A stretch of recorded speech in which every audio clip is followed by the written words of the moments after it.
khalaqal mauta wal hayata liyabluwakum ayyukum ahsanu amala wa huwal azizul ghafur. Segala puja yang kepada Allah atas nikmat dan karunia-Nya. Alhamdulillah bisa ngaji di masjid yang indah ini, di rumahnya Allah, di tempatnya yang baik, di dalam kegiatan yang baik, insyaallah bersama orang-orang baik juga.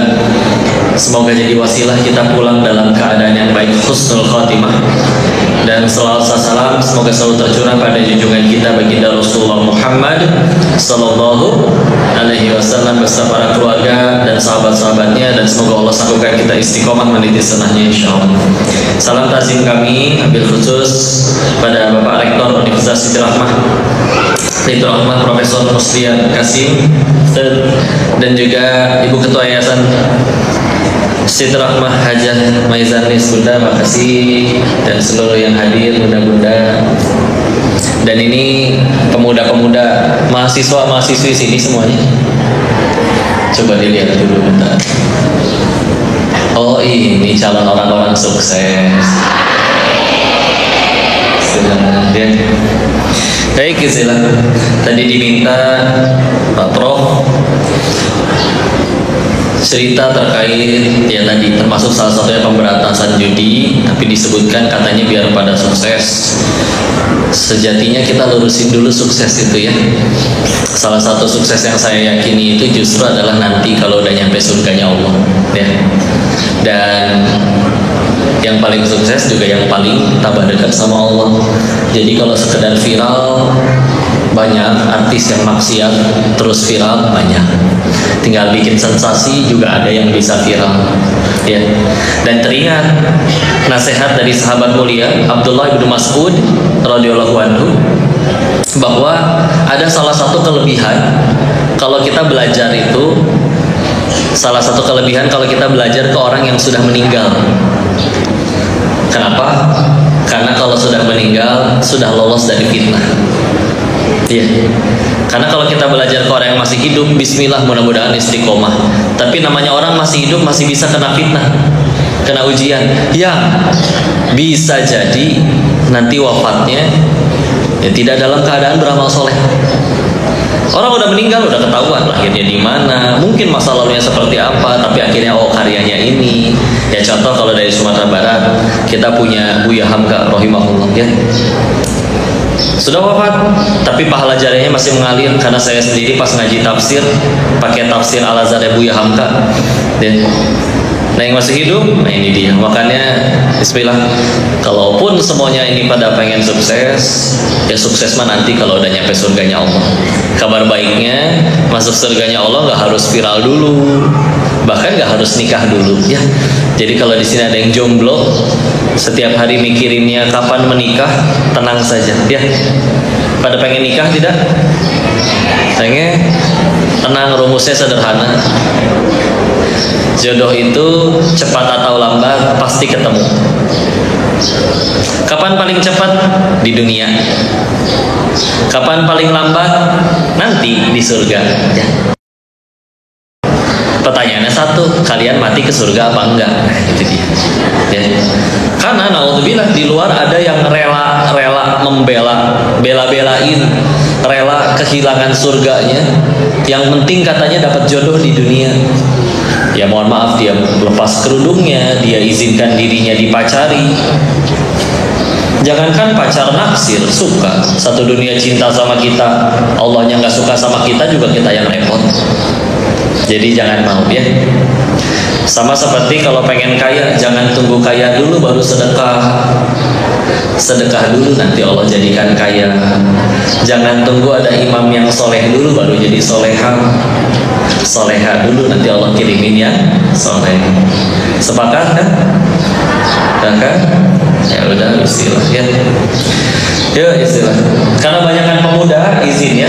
Kita pakai fakta dulu terkait pemuda di dalam Islam itu andilnya seperti apa. Contoh 10 sahabat yang dijamin surganya, kita tahu ya ada 10 sahabat yang terjamin surganya. 7 diantaranya usianya di bawah 30. Ratu Nabi menyebutkan hadis tersebut masih umur di bawah 30. Dan 5 diantaranya usianya bahkan masih di bawah 20. Coba masih belasan, surganya sudah dijamin Allah dan Rasulnya. Ya sehebat itulah pemuda zaman dulu. Dan mereka jenis-jenis orang yang ketika tahu surganya dijamin malah tambah rajin ibadahnya. Ya. Nah, kadang kalau misalkan di sini ada yo kok saya udah sholat duha, udah baca al-waqiah, udah sedekah, belum kaya-kaya, kenapa ya nggak dikabul? Bukan dikabul. Kalau bicara jujurnya mah mungkin bisa jadi karena kamu mungkin belum pantas kaya. Ya. Allah tahu ada orang yang kalau kaya itu ngaco, jadinya ditahan hartanya supaya dia tetap sujud. Kalau para sahabat enggak, kebalik, udah dijamin surganya aja malah makin kenceng ibadahnya. Ada perbedaannya di situ, ya. Lanjut fakta selanjutnya. Jumlah sahabat banyak. Syekh Dr. Munir Ghotban dalam kitabnya Tarbiyatul Qiyadiyah, ini ulama asal Suriah, menyebutkan dulu memang nggak ada sensus. Dulu memang belum ada sensus penduduk ya. Tapi beberapa ulama punya pendapat, contoh Imam As-Suyuti, Imam Abu Nu'aim Al-Asfahani, jumlah sahabat itu disebutkan sekitar ada 120.000 sahabat. Kalau saya bilangnya sahabat udah ngerti ya. Berarti syaratnya 3 sahabat itu. 1, pernah ketemu sama Nabi meskipun sekali seumur hidup. 2, hidup satu zaman dengan Nabi. 3, beriman kepada Nabi sampai wafatnya. Jadi kalau ada yang ketemu sejaman nggak beriman, contoh Abu Jahal, bukan sahabat. Atau sejaman beriman tapi belum pernah sekalipun ketemu Nabi, contoh Uwais Al-Qarni, bukan sahabat. Ya. Maka jumlahnya dirata-ratakan ada sekitar 120.000. Dan dari 120.000 itu, dari sekian banyak hadis yang kita pelajari, yang tersedia untuk kita pelajari, 67% dari total hadis itu diriwayatkan oleh 7 sahabat muda saja. Jumlah sahabatnya padahal 120.000, tapi 67% dari semua jumlah hadis hanya dari 7 orang sahabat muda. 4 dari Makkah, 3 dari Madinah. Ya. Ini orang-orang luar biasa, Masya Allah. Yang pertama dari Makkah ada Abu Hurairah radhiyallahu anhu, meriwayatkan tidak kurang dari 5.374 hadis sahih Abu Hurairah. Padahal ketemu Nabinya 3 tahun atau 4 tahun sebelum Nabi wafat. Ya. Selanjutnya ada ulama wanita tidak tertandingi hingga saat ini, Ibunda Aisyah radhiyallahu anha, 2.000-an hadis. Kalau kita baca Sahih Bukhari itu ada 7.000-an hadis. 2.000-nya itu berasal dari perempuan, Masya Allah, seperempatnya. Ya. Alhamdulillah.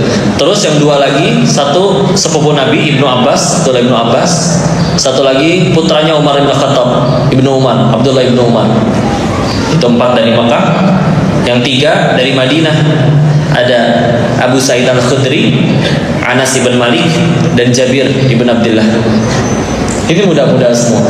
67%-nya dari 7 orang tadi. Kecepatan nggak mau ditulis?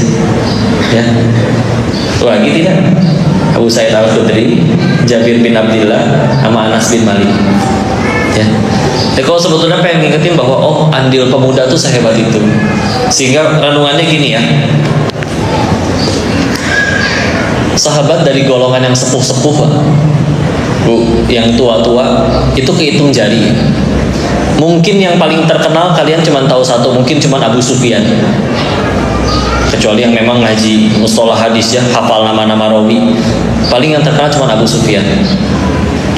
Tapi yang lainnya mana? Pentolan-pentolan Quraisy dari orang-orang yang sepuhnya. Walid bin Mughirah, Abu Jahal, oh jelas meninggal dalam keadaan tidak beriman. Ya. Tapi mari kita lihat anak-anaknya, pemuda-pemudaan, ya. Contoh Abu Jahal punya putra namanya Ikrimah bin Abu Jahal, binnya aja Abu Jahal. Tapi kita tetap dianjurkan mengucapkan radhiyallahu anhu, semoga Allah ridha kepada beliau. Ya, sahabat Nabi soalnya punya andil besar luar biasa. Apalagi terutama waktu memberantas para nabi-nabi palsu setelah Nabi wafat, Ikrimah yang berjuang bersama sahabat-sahabat yang lain. Walid bin Mughirah, pentolan Quraisy, putranya siapa? Khalid bin Walid, Masya Allah, pedangnya Allah. Satu-satunya manusia yang nyaris ngalahin Nabi di perang Uhud itu cuman beliau. Tapi begitu masuk Islam, Masya Allah, sehebat itu. Berarti hikmahnya apa? Yuk, hei para pemuda-pemuda yang dirahmati Allah, gak peduli kalian nanti mungkin pernah punya masa lalu kayak gimana. Bahkan kalau yang tadi disebutkan oleh Pak Rektor, mungkin ada yang pernah tergelincir, ya kena judi online, atau yang ada yang pernah pacaran, gak peduli. Tapi kalau kalian segera cari Allah, Allah sediakan masa depan yang baik buat kalian. Nanti ada yang komen biasanya, kok nanti aja kalau gitu? Bisa nggak maksiat 60 tahun tobatnya sehari sebelum mati? Bisa tidak? Bisa, asal tobatnya tobat nasuha. Pertanyaannya satu, siapa yang janjiin kita ada waktu sampai 60 tahun lagi? Ya. Jadi kalau kita ngejar Allahnya sesegera mungkin, Allah juga pasti akan menyediakan masa depan yang terbaik. Gak peduli masa lalunya dulu seperti apa.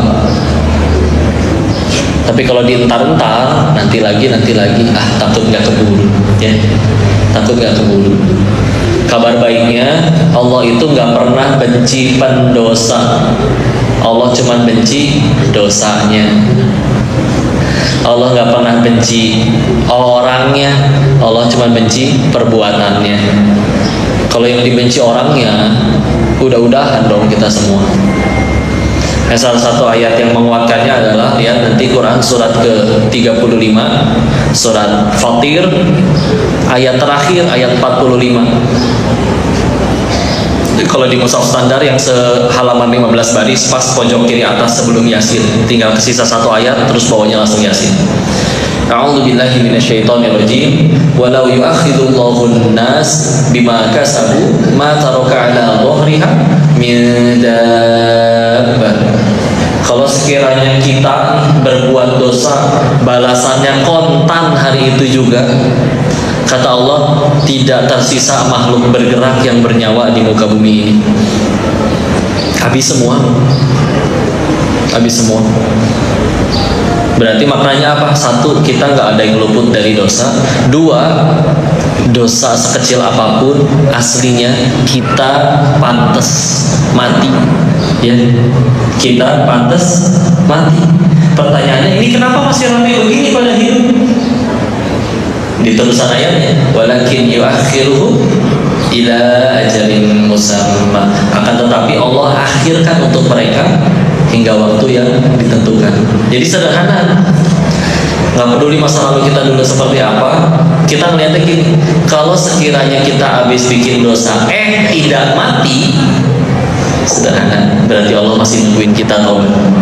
Berarti Allah masih nungguin kita taubat. Karena kalau udah gak suka sama kita, gampang, matiin aja waktu lagi maksiat. Kenapa masih hidup? Ya, termasuk mohon maaf ya, yang mungkin membuat satu Indonesia besar, merugikan negaranya 300 T, tapi cuma 6,5 tahun.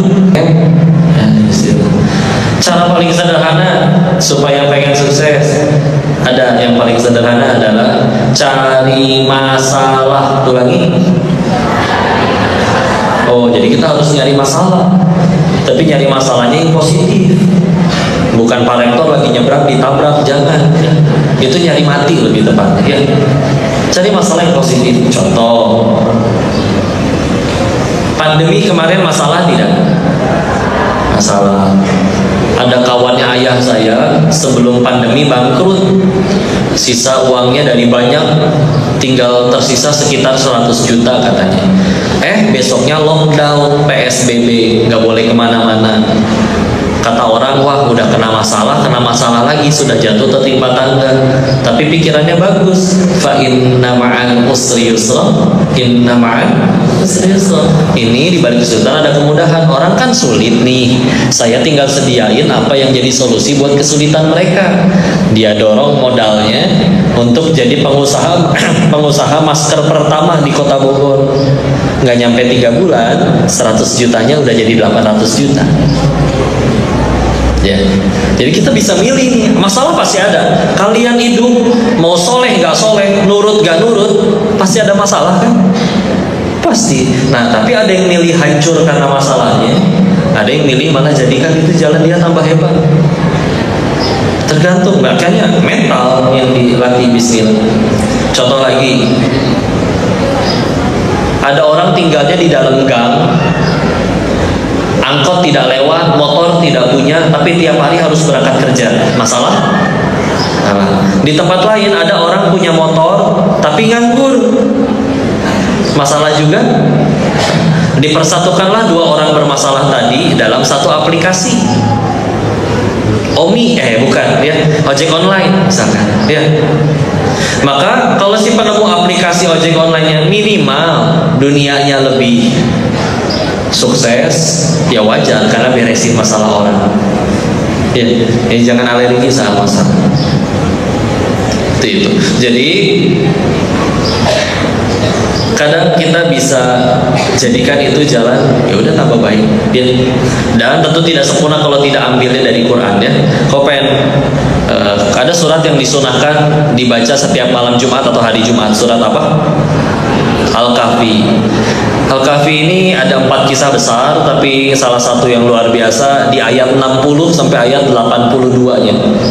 60 sampai 82. Ini kisah Nabi Musa alaihissalam bertemu dengan Nabi Khidir alaihissalam. Mereka pergi berkelana, meskipun yang disebutkan hanya 2 orang, tapi ternyata mereka tidak pergi berdua, tapi bertiga. Taunya bertiga dari mana kok? Ayat 60-nya. Wa idz qala Musa li fatahu, dan telah berkata Musa kepada pemudanya. Jadi ternyata Nabi Musa punya murid, ikut kemana-mana.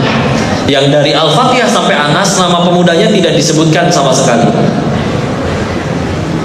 Kudu baca tafsir, kudu baca hadis, baru tahu nama pemuda itu adalah Yusya bin Nun. Ulangi, Yusya bin Nun. Maka kayak gini nih, bahasan seperti ini ahli tafsir tuh ngebahas, kenapa ya kok namanya tidak disebut? Kan mudah bagi Allah sebut namanya. Maka pelajaran pertama ini untuk para pemuda dulu ya, Bun, izinkan. Kalau bunda kan sudah pernah muda, yang muda belum tentu jadi mama, ya. Silakan. Hikmah pertamanya satu adalah bagi para pemuda tidak penting untuk namanya dikenal. Ya, bukan berarti nggak boleh viral, nggak boleh terkenal, bukan berarti viral itu haram, bukan. Tapi kalau ada pemuda di sini di Baitur Rahmah yang setiap hari mikirinnya gimana caranya saya viral, bukan itu yang Quran inginkan, ya. Bukan. Lagian gimana Allah atulah pengen takdirinnya gimana? Karena izin ya, ada yang ngelakuin berbagai macam cara demi viral. Kata Allah nggak ada takdirnya, nggak bisa. Mau dia live TikTok mandi lumpur, nanti begitu dikasih mawar tampol sendal, nggak bisa. Kalian tahu di TikTok itu kalau dikasih 1 mawar dirupiahin dapat berapa duit? 150 perak rupiah. Jadi harus ditampol 100 kali dulu baru dapat nasi ayam geprek tuh 15.000.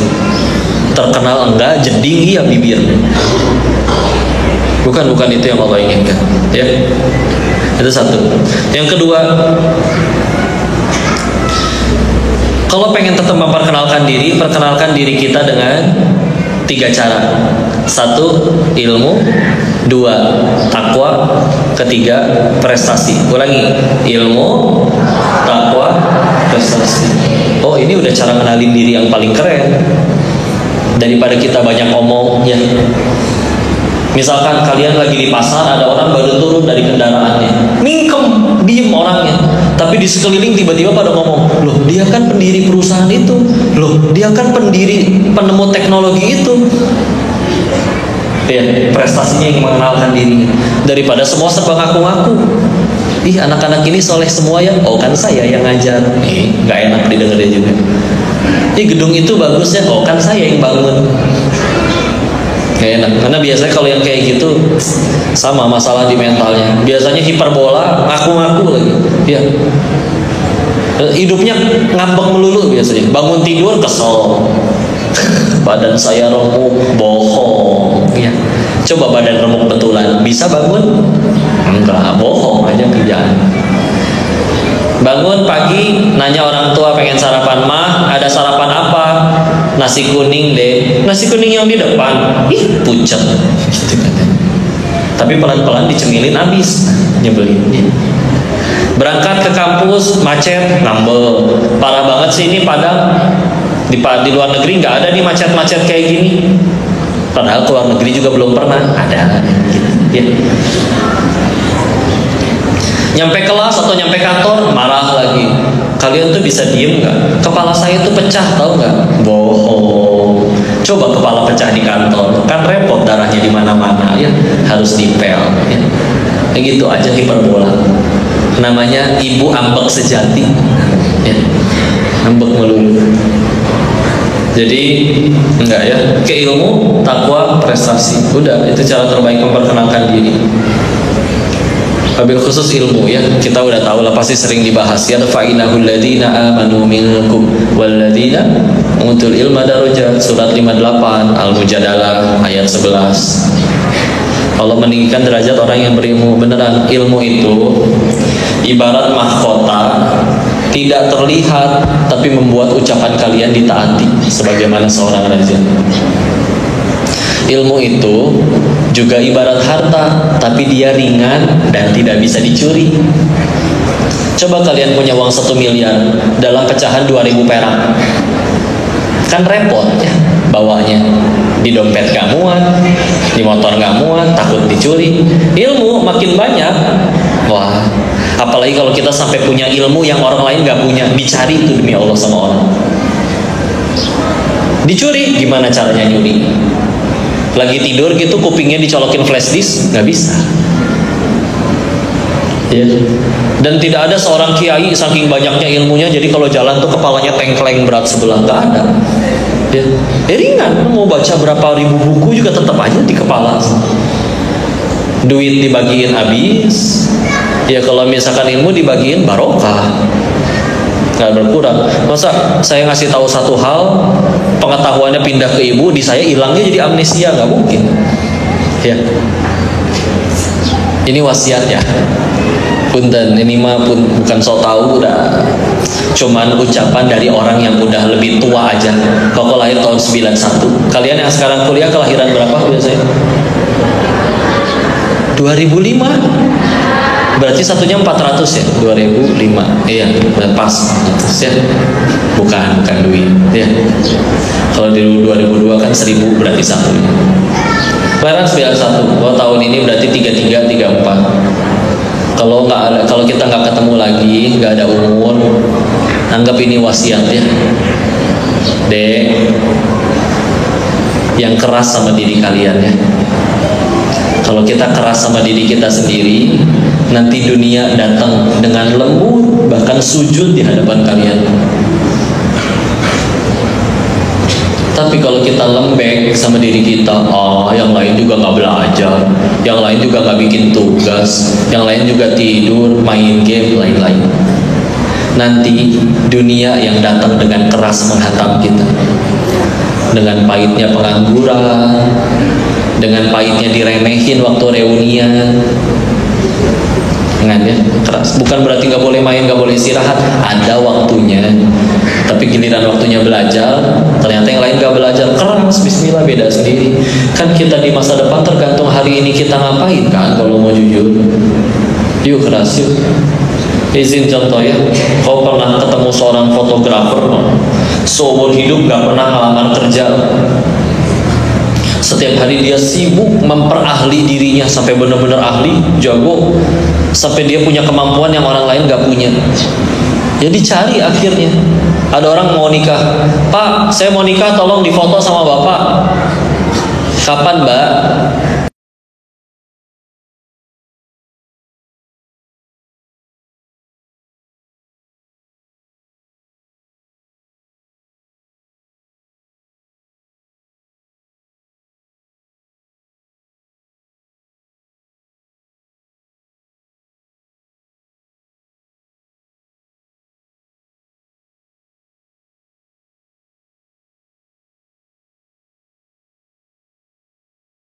Investasi ada dua, investasi leher ke bawah, lama leher ke atas.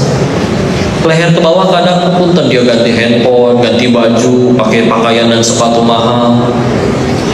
Kadang orang juga ngelihat gak percaya, Dikiranya belinya padahal asli, tapi tetap aja dikira KW, kan sakit hati.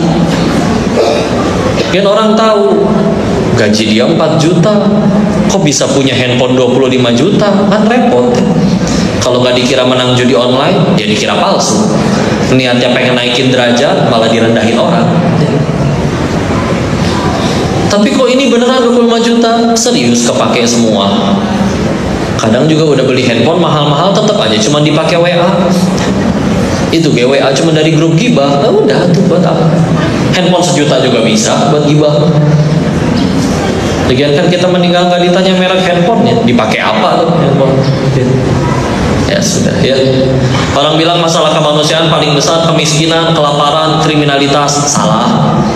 Yang lebih bahaya adalah ketiadaan ilmu, apalagi tidak mau nyari ilmu. Wah repot. Mungkin ada orang yang bisa tetap lulus dengan nggak ada ilmu. Izin mungkin ayahnya rektor atau dia punya uang, atau ya kita tahu lah ya Konoha ya, bisa beli kunci jawaban, bahkan bisa beli ijazah. Kayak ibu pengen tiba-tiba dokter sekarang juga bisa. Tapi kalau nggak punya kemampuan, keterampilan gimana? Sebulan kerja pecat, karena nggak ada yang mau terima. Siapa perusahaan mau miara beban? Orang tua aja kepalang sayang, anaknya jadi beban juga dikasih makan. Ya, tinggal mudah-mudahan kita jangan jadi beban orang tua. Nggak ada pemasukan, nggak ada kerjaan, nggak ada yang ngajak usaha, lapar. Nggak ada pemasukan, jatuh pada kemiskinan, kelaparan. Kemiskinan, kelaparan, nggak didampingin iman, nyuri, kriminal. Pangkalnya satu kan, nggak mau belajar, nggak mau ngaji, udah kejar istilah. Ya.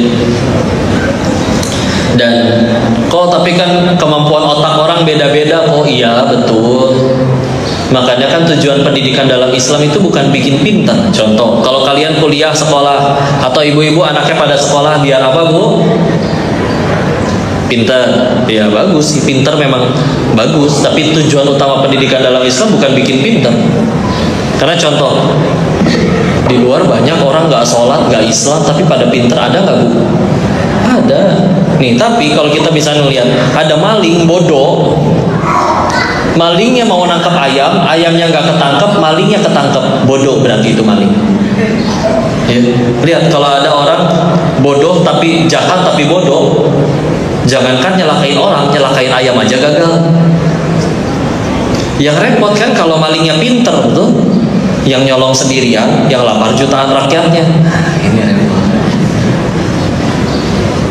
Tapi kok dia pintar? Ntar dulu bos, pintarnya dari mana? Dari kunci jawaban yang bisa dibeli, atau tahu-tahu jadi dokter? Ya, terus tahu-tahu ngurus jutaan rakyat. Oh, repot ya. Terus berarti apa tujuan pendidikan dalam Islam? Ya sudah, balikin aja ke Quran. Quran surat 62 Al-Jumu'ah ayat kedua. A'udzu billahi minasyaitonir rajim. Huwallazi ba'atsa fil ummiyina rasulan minhum yatlu 'alaihim ayatihi wa yuzakkihim. Dialah Allah yang menurunkan Rasul dari kaum kalian yang ummi, satu, untuk membacakan ayat-ayatnya, dua, wa yuzakkihim, menyucikan jiwa. Apa kita pikir Rasulullah SAW datang ke orang kafir Quraisy pengen bikin mereka pinter gitu? Enggak, udah pada pinter orang Quraisy itu. Allah sendiri yang nyebutin ila fihim rihlatasyita'i was-shaif. Rihlah. Mereka rihlah. Kita juga suka rihlah ya, jalan-jalan ya. Tapi apa bedanya rihlah kita dengan rihlah orang Quraisy? Mereka rihlah jadi duit, kita rihlah ngabisin duit. Nah, kurang lebih kayak gitu ya. Nah, rihlahnya mereka ke utara ke negeri Syam cuan untuk, ke selatan ke negeri Yaman cuan juga untuk. Pintar berarti. Terus Rasul datang pengen bikin mereka pintar gitu? Enggak. Pengen nyuciin jiwa mereka. Makanya ini perguruan tinggi Baitur Rahmah kan ada visi misinya ya. Nah, kalau sekedar mencerdaskan, nah tinggal disempurnakan. Nanti ditambahkan aja visi misi perguruan tinggi Baitur Rahmah menyucikan jiwa anak Anda. Wah, itu Masya Allah ya. Bu, nanti misalkan kalian udah punya anak di masa depan, misalkan anaknya ya tampan, cantik, viral, kaya, tajir, melintir, wah semua punya. Tapi ibu diperlakukan seperti film azab Indosiar, mau? Atau misalkan ya mungkin akademisnya kurang sih kok, kita tanya ya, nah 2 tambah 2 berapa nah? 5 mama, ya Allah ya. Tapi ibu bangun subuh, ini anak baru beres tahajud sama witir, nggak usah dibangunin. Anak lain dimintai tolong sama ibunya, harus berantem dulu, ini anak malah bertanya, mama apa yang bisa aku bantu? Anak lain, orang ada yang baru belajar alif batasa di umur 30, itu juga karena mau nikah. Ini anak masih SD, kemana anak? Lagi setoran ke gurunya juz 26, kemarin kan udah selesai juz 30-27-nya. Enak ya, enak misil. Oh gimana kita nggak sanggup ngapal? Tadi Darut Tauhid silakan kalau pengen jadi orang tua asuh bagi para penghafal Quran. Ya. Dan dikira Allah nitipin uang kalian banyak buat apa? Kalau nggak untuk jadi pahala, bismillah. Ya gitulah pemuda ya. Dan yang paling penting juga, pemuda itu juga harus galau. Ulangi, harus apa? Iya galaunya tapi yang penting-penting ya. Seperti contoh, seperti Salahuddin Al-Ayyubi, Muhammad Al-Fatih, ketika akhirnya Salahuddin kan ketika namanya orang kan bisa capek ya. Ketika lagi misalkan capek belajar atau futur, lagi nggak pengen berlatih, tapi galau beliau, gimana bisa futur sih, gimana bisa kendor sih, Baitul Maqdis aja masih dijajah, masa aku males belajar, malu lah, akhirnya galau belajar lagi. Jadi galaunya kayak gitu positif, bukan galau ngeliatin statusnya temen, enggak, bukan itu ya. Gitu. Istilah. Oh tadi juga diminta bahas ya beberapa macam penyakit masyarakat, perjudian dan lain-lain. Ya aslinya mah satu ya. Ya pondasinya keyakinan kepada Allahnya. Karena kalau bicaranya hukum saya yakin udah pada tahu. Karena kan ngaji kan dapatnya 2 ya. 1 nambah ilmu, 2 nambah yakin. Ilmu tuh sekarang internet luar biasa Pak, bisa dicari. Kalian bisa lihat ceramahnya Kiai Haji Zainuddin MZ, udah wafat pun masih ada ceramahnya. Ceramahnya Buya Hamka aja masih ada di YouTube. Mudah banget sekarang dapat ilmu. Tanyaannya tapi kan satu ya, nambah ke keyakinan atau enggak? Ya. Misalkan kayak gini, kira-kira semua maling negara ini, para koruptor, kira-kira mereka tahu nggak sih kalau korupsi itu tidak baik? Tahu tidak? Tahu, tidak mungkin ditangkap KPK. Bapak kenapa korupsi? Dia jawab, oh nyolong duit negara tuh nggak boleh, nggak mungkin. Atau suami selingkuh, kenapa sembunyi-sembunyi? Karena benar kata Nabi, ciri dosa itu 2, 1 membuat gelisah, 2 tidak ingin diketahui orang lain. Makanya sembunyi-sembunyi kan. Tidak mungkin ketika digerebek di hotel sama anak istrinya ditanya, abang kenapa selingkuh bang? Oh tidur sama istri tetangga tuh nggak boleh. Ada yang jawab kayak gitu? Nggak ada. Udah pada tahu ilmu mah. Cuman yakinnya kan yang mahal. Makanya yang mungkin nyuri, yang main judi, yang mungkin tidak cukup yakin bahwa rezekinya dijamin Allah, bahwa tidak mungkin dia mati. Bahkan saya, bapak, ibu dilarang mati sebelum semua rezeki yang Allah janjikan harus jadi milik kita waktu di alam rahim. Belum ibu terima semua, nggak boleh mati ibu demi Allah. Cuman nggak cukup yakin, ya udah ya Allah. Izin ya, udah nggak bisa dibilang judi tahu yang sekarang mah. Karena kalau judi zaman dulu ya, misalkan ada kartu nih 1, kita tebak-tebakan, yuk tebak yuk, 1 ganjil 1 genap.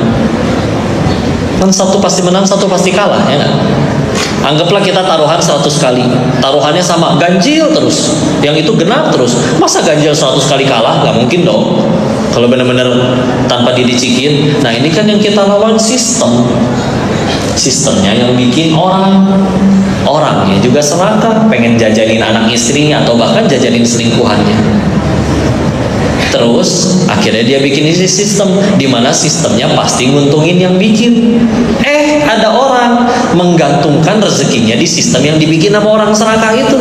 Kan ya tidak bijak sama sekali ya. Udah ya, jangan Dan kurang tepat juga kalau orang udah kalah disebutnya korban. Karena korban mah ada orang di pinggir jalan di motor, motornya dirampok, dibegal, itu korban karena bukan keinginan dia. Orang main judi kan datang sendiri, dia buka websitenya dengan sadar transfer, menang juga dibayar, menang juga dia nikmatin sendiri. Masa giliran kalah akunya korban, minta bansos lagi, kan kurang ajar. Enggak, jangan. Korban yang asli, kalau mau korban yang asli ya misalkan anak istrinya, jadi uang sekolah nggak kebayar. Jadi kalau mau tolong langsung, anaknya sekolah di mana, memang datengin sekolahnya. Bener nggak ada murid atas nama ini? Iya. Bener kan nunggak 6 bulan? Iya. Ini saya bayarin. Udah langsung. Kalau dititipin ke bapaknya mah rusak ya. Udah lah, ya. Makanya kita kuatin yakinnya dulu ya. Ini ngomongin rezeki. Orang kan suka mikirnya gini ya Pak, kok kalau halal kan udah ketaker cuma segitu-segitunya, gaji saya sebulan udah jelas segini, kayaknya kalau sambil ngambil yang haram bisa banyak nih, gitu ya. Entah main judi, entah ikut jualan narkoba, entah yang ngapain lah yang Allah nggak suka. Itu harus dikoreksi. Kenapa? Karena kata Allah, kalau kata Allah rezeki kalian bulan ini 1 miliar, mau pakai cara halal atau cara haram tetap 1 miliar demi Allah, nggak mungkin berkurang. Contoh, waktu zamannya Ali bin Abi Thalib radhiyallahu anhu, beliau minta seorang pemuda untuk bersihin kudanya. Ditinggallah sholat. Beres sholat, kudanya ada, tapi pemudanya hilang beserta ini pelana dudukan kudanya hilang. Ya sudah, pergi ke toko kuda buat nyari pelana baru. Nyampe ke salah satu toko, ketemu, kayak kenal tuh pelana. Ditanya ke yang punya toko, bapak dapat dari mana tadi? Dijawab, ada pemuda yang jual. Oh gitu, boleh tahu nggak bapak kasih uang berapa ke pemuda tadi? Dijawab, 1 dirham. Kata Sayyidina Ali dalam hatinya, demi Allah yang jiwaku ada dalam genggamannya, beres sholat pun aku mau kasih 1 dirham. Tapi bedanya apa? Dia ngira, wah sholat dulu, sahabat Nabi kan kalau sholat lama nih, wah mendingan saya colong, dapat yang lebih cepat, bisa jadi lebih gede. Tapi emang rezekinya 1 dirham ya. Jadi dia keliling sekian banyak toko, ditanya, dek mau enggak? Kalau mau 1 dirham, kalau enggak sana bawa ke toko lain. Hah ya udah deh, daripada nggak laku, tuh 1 dirham. Tapi dia dapatnya gimana? Dapatnya 1 dirham plus dosa. Kalau dia memilih sabar, dapatnya 1 dirham plus pahala. Beda tidak nominalnya? Sama. Mana yang lebih untung? Plus dosa atau plus pahala? Kok tapi dia yang korupsi dapat kok uangnya banyak. Emang kalau Allah nggak izinin make bisa kepake? Ada yang ketangkep duluan, atau ada yang mati duluan? Gampang. Kalau ternyata akhirnya sempat kepake, ya tambah rugi. Anak kan berarti makan yang haram, doa jadi tidak mustajab. Apalagi kalau masuk ke anak-anaknya, mudah bagi Allah untuk bikin jadi anaknya yang maksiat dan lain-lain. Izin ya, salah satu pelajaran yang saya dapat dari waktu hidup di Thailand. Di Indonesia saya kenal guru PAUD. Tahu PAUD Bu ya? Pendidikan anak usia dini. Itu gajinya sebulan 250.000 perak sebulan. Sedangkan dia anak yatim, gak punya ayah. Dia tinggal bersama ibunya dan 4 orang adiknya, berenam. Adiknya 4-4-nya masih sekolah, dia udah kerja sendiri. Tapi guru PAUD gajinya 250.000 sebulan. Kita tahu orang itu hidup gak kelaparan, bahkan gemuk. Loh, biaya sekolah adik-adiknya gimana? Kan ngapalin Quran semua, jadi beasiswa. Ada rezekinya. Sedangkan izin ya, kadang kan kita mikir, sampai ada yang bikin postingan atau bilang, saya juga mau dapat 300 T cuma di penjara 6,5 tahun. Sekarang yang bilang gitu ya. Punten. Kalaupun dia nanti beres 6,5 tahun, punya duit miliaran atau triliunan untuk misalkan bayar guru termahal, bayar sekolah termahal, nggak usah gitu deh. Mereka dengan duit segitu bisa bikin sekolah sendiri. Tapi kalau Allah udah nggak ridho, kan gampang. Bikin aja anaknya LGBT, dibikin aja anaknya Pak mati overdosis narkoba. Karena jangankan korupsi segitu, dulu waktu di Thailand itu bandar-bandar judi yang lain Mbah bisa bikin sekolah sendiri, diberikan semua fasilitas terbaik, tapi Allah udah gak ridho. Anaknya bukan ada yang benar, gak ada yang benar demi Allah. Bisa kalah gitu sama ya seorang anak yang walinya cuma punya 250.000 sebulan, tapi soleh semua kan. Kok berarti Allah jahat dong ke anak-anaknya? Enggak. Karena kadang ada bapak-bapak atau orang tua yang gak sayang sama dirinya, dan dia baru bisa berhenti bukan ketika dirinya dijewer, orang yang dia sayang yang dia jewer. Saya banyak sekali cerita tentang perjudian karena berusaha memberantas perjudian. Efek sampingnya kan banyak orang-orang korban judi datangnya. Dan punten banyak sekali orang yang ini orang udah bangkrut, udah hancur, udah dimusuhin, gak berhenti judi. Tapi ada yang bisa berhenti judi ketika apa? Ketika ngelihat putrinya kelaparan. Kadang-kadang gimana tuh kita bikin dosa, nggak sayang sama diri sendiri, gimana buat berhenti? Kadang ada yang memang mau nggak mau, ya udah orang yang dia sayang yang kena. Makanya terutama nanti kalian adik-adik nanti udah nikah, apalagi udah punya anak, itu tarik tuas rem sekencang-kencangnya sampai jangan sampai bikin dosa atau gimana. Karena punten, takutnya yang kena anak-anaknya. Jangan. Ya.